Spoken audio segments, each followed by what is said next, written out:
अजीब सवारी। रायपुर शहर की रातें हमेशा हल्की हल्की रौनक से भरी रहती हैं, लेकिन कुछ गलियां ऐसी थीं जहां अंधेरा किसी कफन की तरह फैल जाता था। नफीस एक सीधा सादा ऑटो ड्राइवर, दिन भर मेहनत करता और रात में जल्दी घर लौट जाता था। मगर उस रात के पास नफीस का ऑटो रुका। एक लंबी काली साड़ी पहनी औरत आई, चेहरा आधा घूंघट में। उसने धीमे स्वर में कहा, मुझे भटगांव रोड छोड़ दो। नफीस ने हाँ कर दी। रास्ता सुनसान था, लाइट के खंभे एक एक करके बुझ रहे थे। पीछे देखने पर वो औरत स्थिर बैठी थी, मगर उसका चेहरा कभी घूंघट से दिखता, कभी गायब हो जाता। जैसे जैसे वे आगे बढ़े, नफीस ने नोटिस किया कि सड़क पर कोई और गाड़ी नहीं है। हवा ठंडी और भारी थी, जैसे किसी ने अचानक ऑक्सीजन खींच ली हो।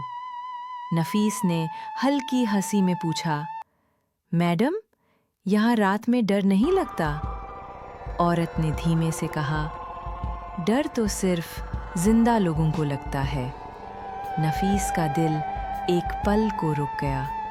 उसने शीशे में देखा, पीछे सीट खाली थी। नफीस डर के मारे ऑटो रोकने ही वाला था कि तभी पीछे से आवाज आई, रुको, मैं तुम्हें एक जगह ले चलती हूँ। अचानक औरत फिर से दिखाई दी, मगर इस बार उसका चेहरा पूरा काला, आंखें लाल जैसे अंगारे। उसने नफीस को ऑटो मोड़कर पुरानी छत्तीसगढ़ मिल के खंडहर की तरफ जाने को कहा। वहां पहुंचते ही उसने बताया, मैं शबाना हूं। 5 साल पहले इसी रास्ते पर एक ऑटो ड्राइवर ने मुझे लूट कर मार डाला था।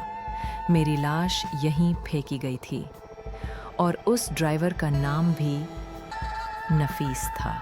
नफीस के हाथ कांपने लगे। वो कहने लगा, नहीं, मैं वो नफीस नहीं हूं, मैं तो बस। शबाना की चीख गूंजी, हर नफीस एक जैसा होता है और हर नफीस को मरना होगा। अचानक ऑटो का इंजन बंद हो गया।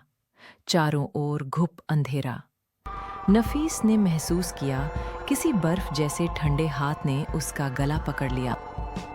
सुबह जब पुलिस पहुंची, उन्हें ऑटो वहीं खड़ा मिला।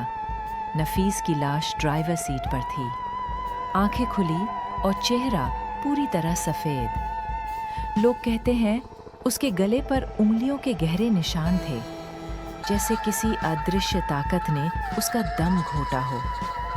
अब रायपुर में देर रात भटगांव रोड जाने वाले ऑटो ड्राइवरों के बीच एक किस्सा मशहूर है। भी रात काली साड़ी वाली औरत मिले और गंतव्य छत्तीसगढ़ मिल बताए तो समझ लो तुम्हारा नाम भी नफीस हो सकता है।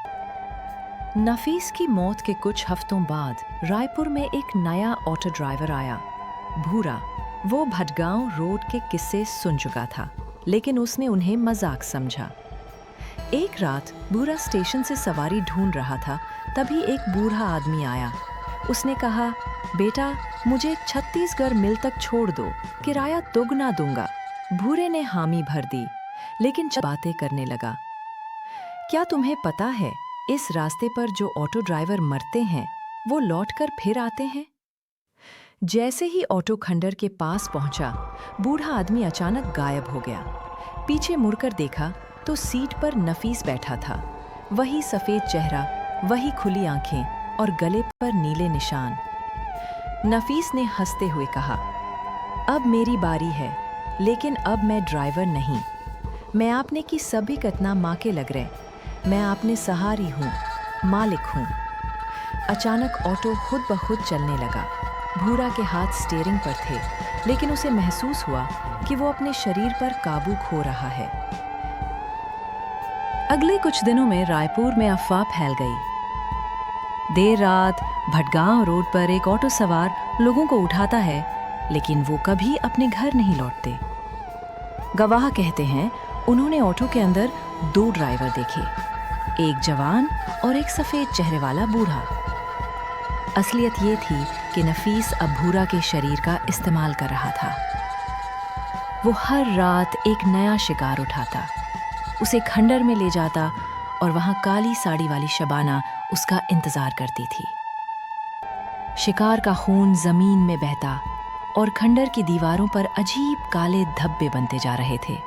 पुलिस ने रात को भटगांव रोड पर नाकेबंदी की।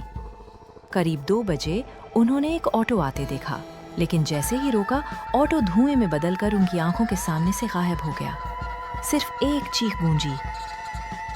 आज भी रायपुर के पुराने ड्राइवर कहते हैं, अगर तुम्हें रात में कोई ऑटो छत्तीसगढ़ मिल की तरफ जाते हुए दिखे तो कभी उसके अंदर मत बैठना, क्योंकि उसमें शायद नफीस और शबाना दोनों बैठे हों, अगला शिकार ढूंढते हुए।